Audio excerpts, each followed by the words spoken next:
to subscribe, click that button and click the bell button for future notifications. This YouTube channel is going to be up and running pretty much full steam ahead from now. Pretty much done with Facebook, although I still do my lives over there. Oh my God, mixing me words.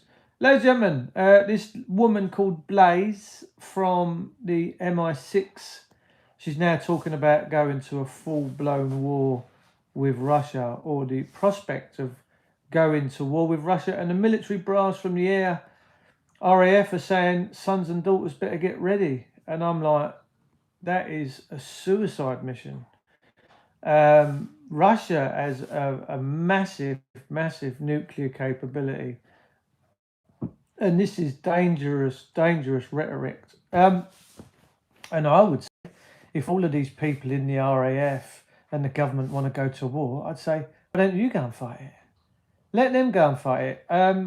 The bloodshed and the destruction would be unimaginable. This is just a disgusting situation. And for little old England and Blighty to be speaking this way, and I very much doubt that Trump would be getting involved in this. Who knows? I don't know.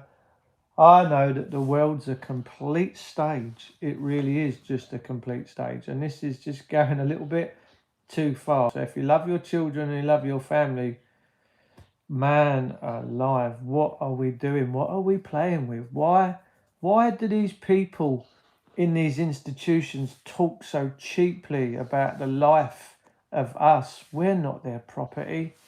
We're really not. And of course, every time mankind comes into an illusion, like an illuminating process where they know themselves and they're challenging the government and they're saying down with the government, this country is on its knees anyway. Economically, spiritually, it is bankrupt. Absolutely bankrupt. But yet they're talking about going and fighting a war, which I'm sure they'll find the money for, because they just print it. I'll tell you what, bankers are generally an evil group of people. It's the banking dynasties that are bringing all of this to the forefront. They certainly want their pound of flesh, but this is a dangerous game. Who knows? I think it's just smoke and mirrors. I think it's just talk. You don't want to be playing with Russia. Russia's pretty much an unbeatable country. Their resolve is outstanding, and this is absolute crazy. Ladies and gentlemen, back in 1290s, which was a long time ago now, an absolute long time ago, the people of England, Ireland, Scotland and Wales back at the time, they rounded up, I don't know if you know this, I like to come and bring some facts to the table so that you can discern yourself and learn things and understand things. But the empire at the time, the people decided to rally together because things become so desperate in this land that they rallied together in 1297 and they rounded up the bankers. Whether you know this or you don't, the Ashkenazi bankers, they rounded them up and kicked them out of this country.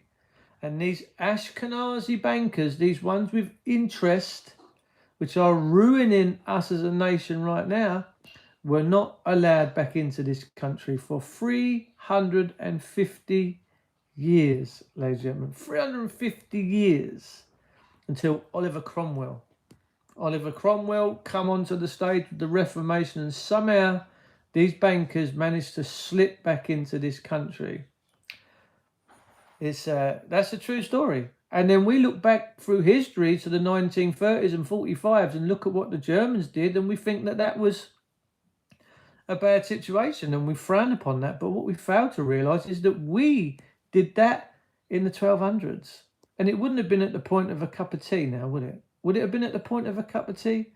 I don't suppose it would have been. It would have been the people of this country got so desperate that they mobilised and formulated, and they got their weapons together, their swords, their bows, their arrows, all their other stuff, and got together and forced these people out. Now that, I would say, was an amazing feat of spirituality. The people aligned and said, we're not having this no more. And they rounded up the Ashkenazi bankers and kicked them out of England. And this is a true story. You can go and research this yourself. Kenneth, Noel, Gabriel, Curran. How you going, Ken? You all right? Nice to see you, darling. Hope you're well. Hope you're well. Blessed are you. God bless the people of this house. Exactly. But that's what we did. We kicked the bankers out. In the 1290s, we said enough is enough, and we kicked them out, and they only slipped back in through the time period of Oliver Cromwell. And that's a true story. This isn't me talking nonsense. That's true. And I think we find ourselves as a people of this great nation now, where bankers are just causing so much misery.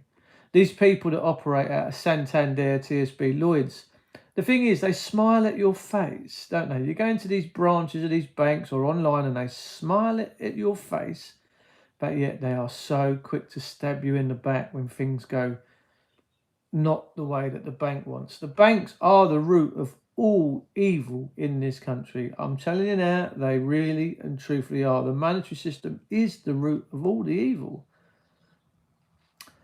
I hope and pray that one day there's a change. I really do hope and pray that one day there is a complete change in this country and that we do something wonderful. I really do. But they're ramping up for a war with Russia. Now, Russia has so many nuclear warheads, and we do not have the capability to stop that coming on. And it would decimate England. And England is a tiny country in comparison to Russia. We certainly don't have the resources that Russia has. My goodness me. Vard Ministry. Hello, mate. How are you? Nice to see you, mate. Hope you're all good.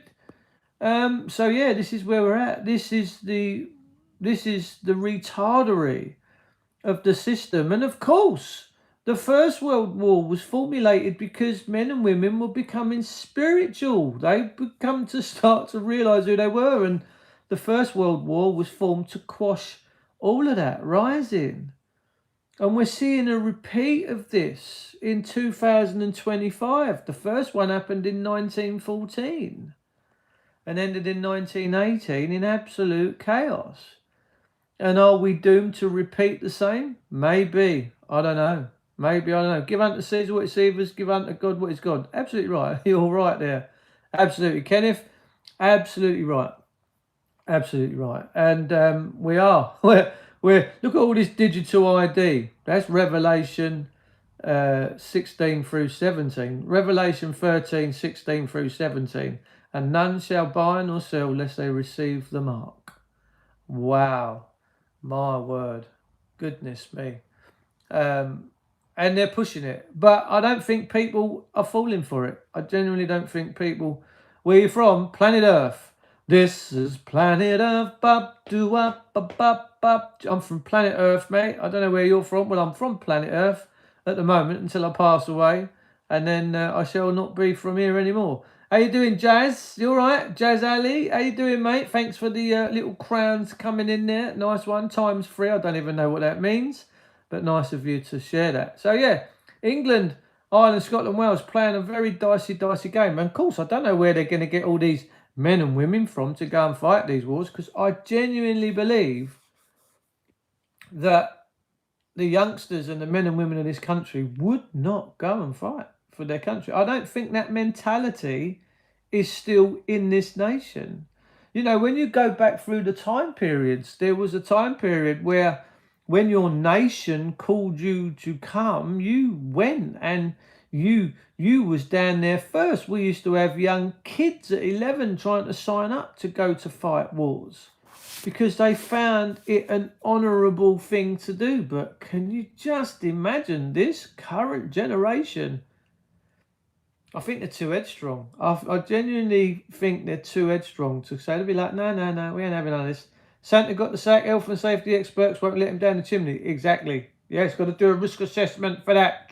RMA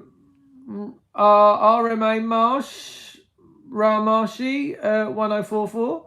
My eyes ain't as good as they used to. Actually, funny that. A friend of mine texted me yesterday. He said his eyesight's been going a little bit Pete Tong for a long time. He says he's been watching too much Bonnie Blue online. He said he's been putting castor oil on his eyelids for the last 2 weeks, just before he goes to bed. And when he said after 2 weeks, I can now start reading small print again. And I'm like, without glasses. I'm like, ooh. So last night, ladies and gentlemen, we put a little bit of castor oil over the eyelids. So we'll see. We'll give it a go every night. I've got some lovely Jamaican castor oil at home. I've had it quite a few years. Greetings, sir. Hope you're having a wonderful day. Yes. See me eyesight ain't that good, so I've just read that one out. Santa got your safety, health and safety. Yeah. Absolutely. You're right, Kenneth. Give unto Caesar what is Caesar's. Look, this country is hell-bent, isn't it? Digital ID. You can't walk down high streets now without facial recognition. Personally, it's worse. I think England's worse than Germany in 1936. And of course, it's all done for your own safety. We've not heard that before too much, have we? Für ihre Sicherheit in German. Für ihre Sicherheit, Papier bitte. I grew up watching them World War II films, you know. The Great Escape. All these other films and the Great Escape where they're walking down the road and the Germans say Papier bitte, and they start running, they get shot dead, and I'm like, blimey.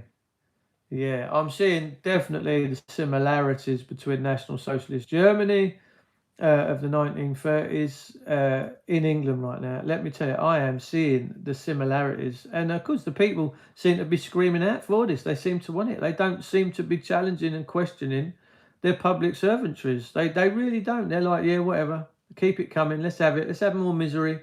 Oh, they love the misery. I think the English, Irish, Scots, and Welsh love rolling around in a bucket of misery. I think we do, because I think it's just all gone a little bit too far. I really do. Greetings, sir. We're having a wonderful day, darlings. Yes, RMA Marashi, the Marashi, didn't the Beatles go and spend a lot of time with a Maharashi years ago? I think they did. They went out and done all that cosmic stuff, didn't they? Oh yeah, man.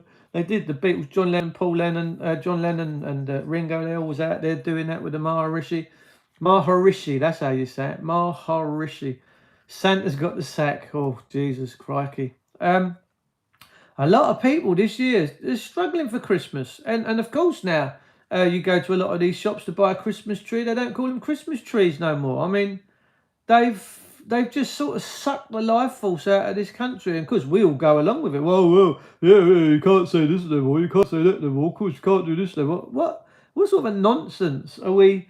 You know, I just wonder how depravity has really got to grip us and take hold of us before we wake up and smell the coffee. I really do. I wonder how many of us have to die, how many of us have to be plagiarised by public servants before we actually go, yeah, we're a bit bored with this now. We're a bit bored. Hi, Dave. Hope it was all good with one and all. Yes, Kelvin Tyrrell. How are you, darling? Nice to see you. They disrespect the mother tongue. Proper disrespect. They don't care, Kenneth. They don't care. It's für ihre Sicherheit. It's papers, please, or put your hands up. Apparently in Birmingham the other night, there was a bit of a faction between so-called far-right activists and a group of Muslims, I do believe. And there was fireworks involved, and the police said they lost control of the streets for a couple of hours. They don't have the manpower. And it's okay, all these MI6 and MI5s bashing on about, oh, we're going to go to war with Russia. Good luck with that. There's about 75,000 people in the armed forces, and not that many in the old bill, and they wouldn't be going, would they? And you know what winds me up? I watched a video years ago of Jersey, you know, the island of Jersey.